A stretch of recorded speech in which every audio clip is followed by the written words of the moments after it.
Matapos nilang maipasa ang ikalawang pagsubok ng Hunter exams, sumakay ang mga aplikante sa airship at kasalukuyang papunta na sa kinaroroonan ng pangatlong pagsusuri. Magpapakilala ako na maayos na natirang mahusay na 42 aplikanteng nakaabot dito ngayon. Tulad ng nabanggit ng inyong examiner na si Menchi, ako si Netero, ang chairman ng Hunter Exam Selection Committee ngayong taon. At ako si Bin, ang secretary. Ang totoo, dapat magpapakita lang ako sa inyo sa huling bahagi ng inyong pagsusulit. Pero nandito na rin lang ako, kaya mabuti na rin na nagkakilala tayo.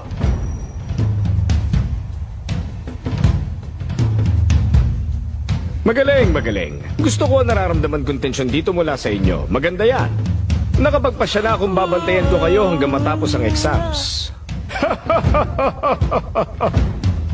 Ipapaalam ko sa inyo na makakarating tayo sa ating destinasyon bukas, ganap na alas 8 ng umaga. Maya-maya lang, handa na ang hapunan kaya pwede na kayong kumain. Sa ngayon, maaari na muna kayong magpahinga. Yes, Taragon! Ikutin natin tong airship. Gusto mo ba? Gusto! Ang dami nilang energy ah. Ako matutulog na muna. Latang-lata na ako. Oo nga, ako rin. Pero bago yon, may bumabagabag lang sa aking tanong na gusto kong masagot. Oh, ano yun? Ilang pagsusulit pa kaya ang natitira bago tayo matapos? Ah, oo nga. Hindi nila binabanggit kung ilan yun. Kadalasan umabot ng phase 5 o 6 sa kabuuan ng exam. Ibig sabihin, mga 3-4 na pagsusulit pa ang pagdadaanan natin. Kung ganun pala, lalong kailangan na makapagpahinga ng maigi. Pero, huwag kayo masyadong mapanatag. Ha? Pinalam lang sa atin ng sekretary kung anong oras tayo makakarating sa destinasyon natin. Pero hindi niya sinabing doon pala magaganap ang phase 3 ng exam. Kaya posibleng dito mismo sa airship mangyari yun. At isa pa, hindi tayo nakakatiyak kung tatawagin nila tayo para doon. Hindi nga. Nangyayari ba yun? Kung tutusin, hindi naman yun imposible. Malay nyo, makatulog kayo na mahimbing at paggising ninyo, magulat na lang kayo dahil tapos na ang exams. Kaya mas mabuti huwag kayo matutulog. Mas maganda manatili na lang kayo nakasubaybay para siguradong hindi nyo yung makaligtaan. Kulang ng beauty sleep ko. Sige, salamat sa payo mo ah. Mamaya na lang. Tatandaan namin yung mga sinabi mo. Okay, walang problema. Galingan natin. Ang dali niyong maloko. Ngayon, hindi kayo makakatulog at tiyak na babagsak kayo sa pagsusulit bukas dahil sa pagod. Imposibleng dito maganap ang susunod naming pagsubok. Dahil kung ganun palang intensyon nila, hindi nila kami papayagang gawin ang anumang gusto namin. Imbes, dapat pinaabang lang nila kami.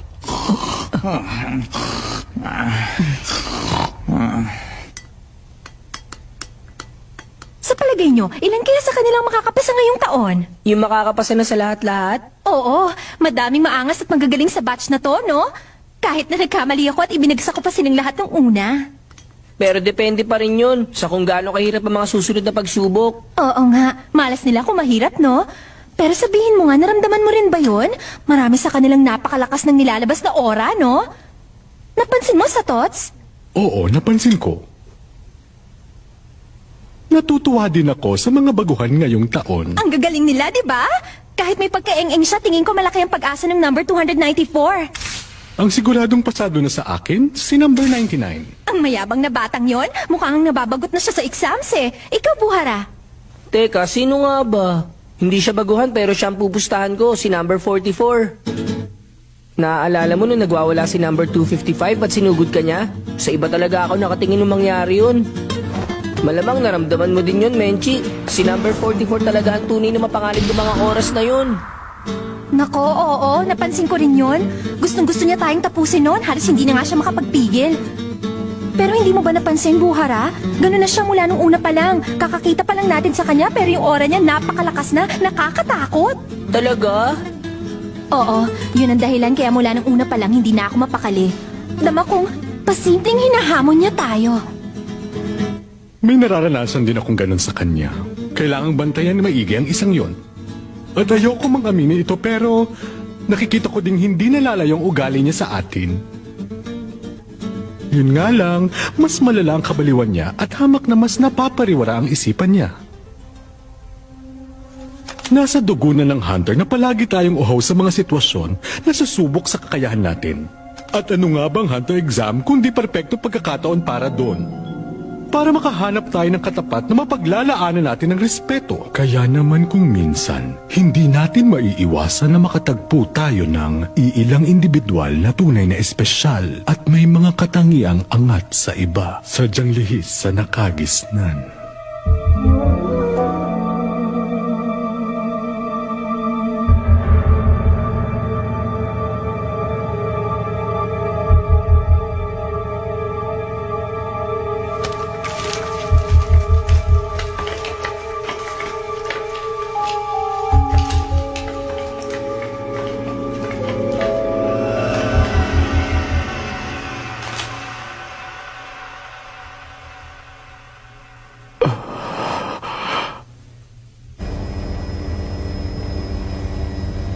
Problema ko na!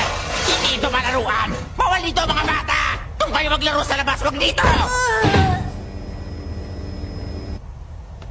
Oh, wow, ang ganda! Tamugon! Ano meron dyan? Wow! Mukha silang mga kumikinang nahiyas! Diba? Uy, Kilua, may tanong ako sa'yo. Meron ka pa bang mama at papa? Buhay pa sila nung huling kita ko. Anong trabaho nila? Mga assassin. Ha? Pareho sila? Ano bang reaksyon yan? Ang weirdo mo talaga kahit kailan. Ha?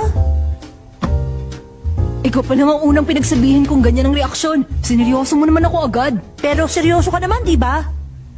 Paano mo naman nasabi? Wala, hinulaan ko lang. Ang boring naman. Kadalasan natutuwa lang sa akin ng mga tao dahil hindi nila masabi kung seryoso ba ako o hindi. Oo? Ang totoo, puro assassin kami sa pamilya ko. Kaya yun, tama ka. At umaasa silang lahat na magiging mahusay akong assassin tulad nila. Yun nga lang, ayoko talaga ng ganun. Sino ba namang may gusto na kinokontrol ang buhay mo, di ba? Biruin mo, nung sinabi ko sa kanilang gusto ko mabuhay ng malaya, alam mo ba, para silang nasiraan ng bait. Tumutulo pa talaga yung luha ni Mama nung sinabi niyang ako pa naman sa lahat ng anak niya may pinakamalaking potensyal na maging top assassin. Nakakayamot, di ba? Kaya ayun tuloy. Nag-aaway kami at nung ayaw nila akong paalisin, sinaksak ko si Mama sa muka at si Kuya naman sa tagiliran kaya heto na ako ngayon. Siguradong gusto na nila akong patayin. Subukan nila't paiyakin ko silang lahat. Pag naging bounty hunter na ako, una kong huhulihin ang buong pamilya ko. Siguradong malaki-laki ng bounty ang makokolekta ko sa mga ulo nila.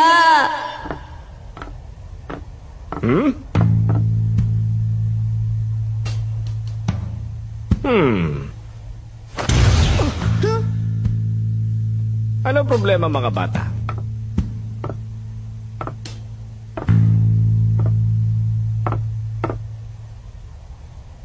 Kayo pala, Ginoong Netero. Napansin niyo po ba kung sino yung nakatayo sa bandaron ngayon lang? Hindi eh. Sinusubukan niya ba kami? Ang bilis niyo para sa edad niyong yan. Ha? Yun lang ba?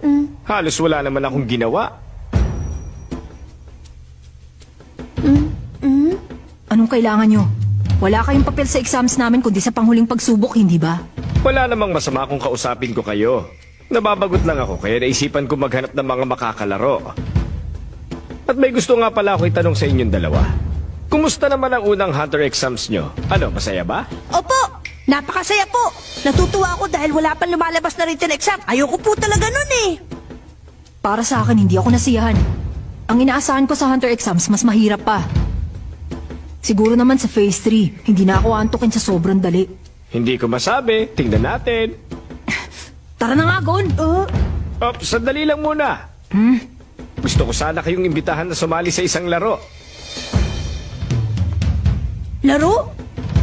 At kapag natalo niyo ako sa larong ito, ipinapangako kong pasado na agad kayo sa Hunter exams. Talaga po?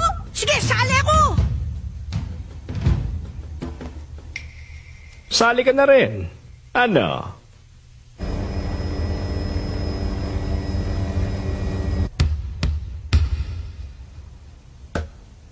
Okay, makinig at ipapaliwanag ko na ang mga patakaran. Ang dapat nyo lang gawin ay agawin sa akin ang bolang ito bago lumapag ang airship natin sa ating destinasyon. Yun lang at panalo na kayo. Kung tama ang pagkakaalala ko, hanggang mga alas 8 ng umaga bukas ang biyahe natin. Ibig sabihin, may 7 na oras kayo para subukang gawin yon. Pwede nyo ako sugurin sa anumang paraan. Walang bawal. Puro depensa lang ang gagawin ko, walang opensa. Ho? Parang sobrang dali naman nun. Hindi naman patas para sa inyo. Tingin ko, patas lang naman. Bakit di nyo muna subukan? Kailangan ng agawin yung bola, tama? Tama. Okay, ako unang susubok. Sige lang, handa na ako.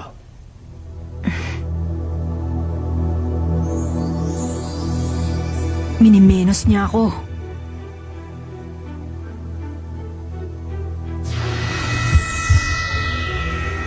Oh, Ah, ang daming kinuha. Alin ang totoo? isa yung espesyal na teknik na natataki sa mga assassin. Ang Rhythm Echo. Gumagamit sila ng kakaibang ritmo upang makalikha ng mga naiiwang imahe para lituhin ang kanilang kalaban. Nakapangingilabot isipin na may isang batang tulad niya na dalubhasa na sa teknik na ganitong kahirap.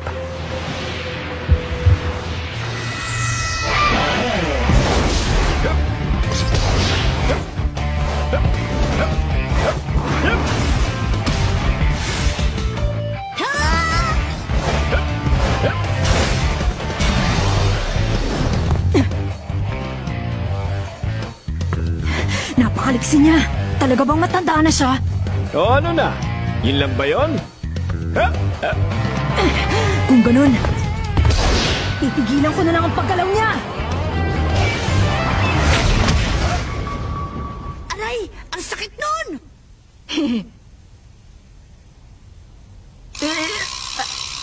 Aray, ang sakit. Aray. Nako, hindi siya nagalinlangan sa sipang yun ah. Kung karaniwan tao ako, malamang durog na ang mga buto ko ngayon. Kasar, gawa ba sa bakal ang binti ng matandang yan? Kiluwa, dali. Itag mo ako. Ako naman, pasubok. Tingnan natin, ano naman kayang gagawin ng batang ito?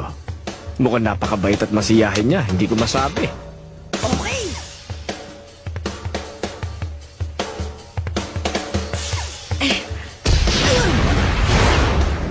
Aba, mabilis din pala ang mga paa niya. Kaya lang, mga 10 taon pa bago gumana sa akin ang harapang atake. Bata pa talagang isang ito. Oh, tumalon?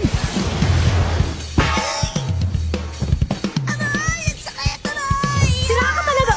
Bakit kasi uuwi na tangon mo na untog ka tuloy? Umayos ka nga na, sayang lang! Nagulat pa naman yung matanda pagkakataon mo sana yun!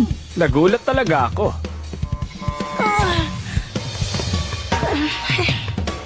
Mukha lang siyang ignorante pero nakikita ko ng maliksi at mabilis din siyang kumilos. Mali yun. Erase, erase. Sapat na ang dalawang ito para libangin ako hanggang mag-umaga.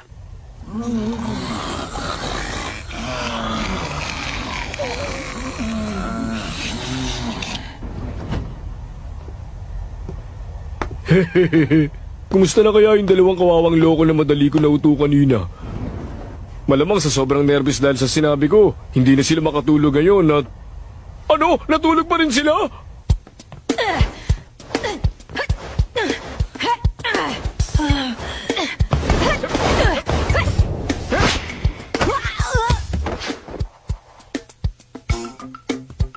Aray, lungkot. Wala kayong ibabatbat sa akin pag ganito. Kusugurin nyo kaya ako sabay para hindi kayo mahirapan. Napupuno na ako. Okay, manda na kayo. Nahihirapan pa rin kayo.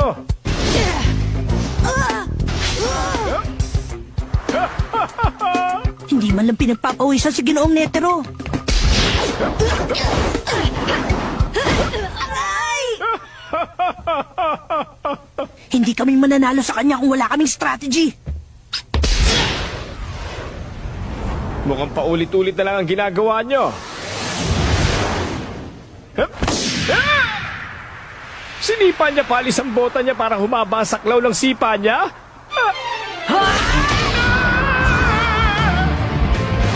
Yes! Hindi rin.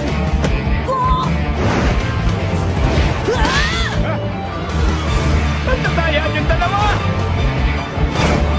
Manalo na tayo!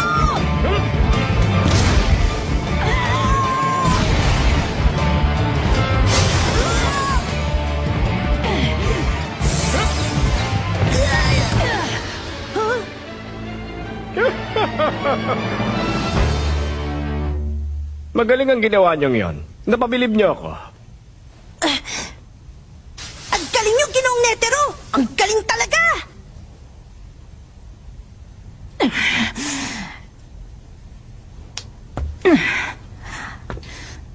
Tama na nga to.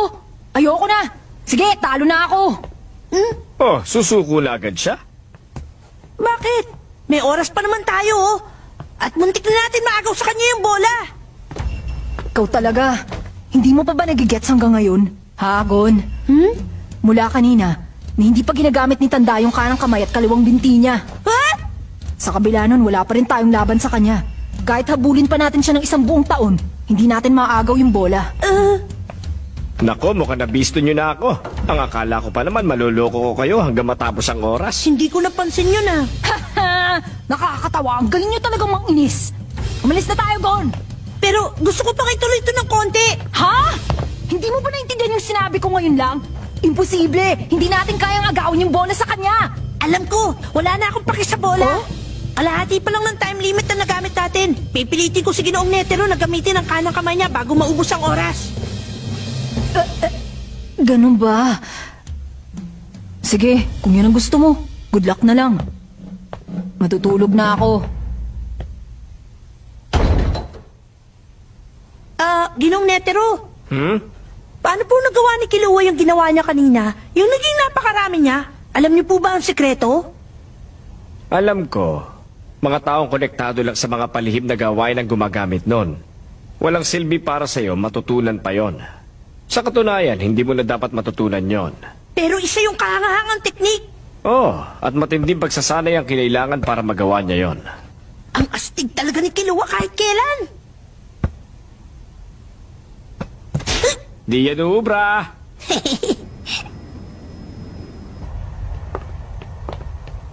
Kainis, ang sama na tuloy ng disposisyon ko. Di bale na nga, wala na akong magagawa. Oy, bata, tumigil ka. Binangga tayo tapos deadline pa tayo. Matalo mong gumalang!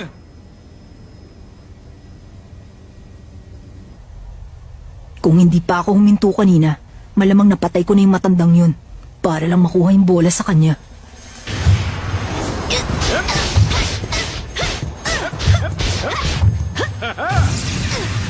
Aba, habang tumatagal mukhang bumibilis palalo ang mga kilos niya. Kunwari, kukunin niya ang bola. Pero ang target niya, ang tiyan ko!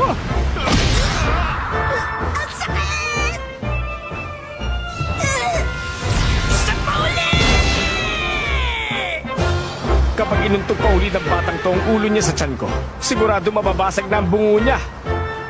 Pero kapag hinayaan kong bumaba ang depensa ko, ako masasaktan. Iilag na lang ako! Ha? Namatay ba siya?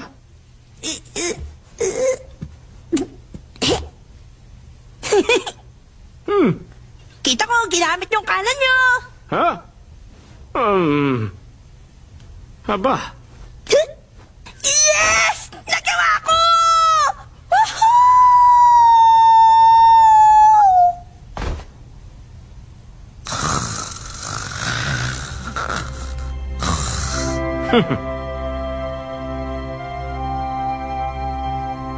hello? Ito ba yung piloto?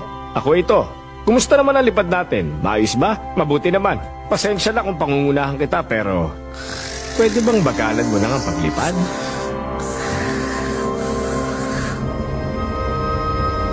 Sa isang larong naisip ni Netero para pumatay ng oras, may mahalagang bagay siyang nakita kay Gon.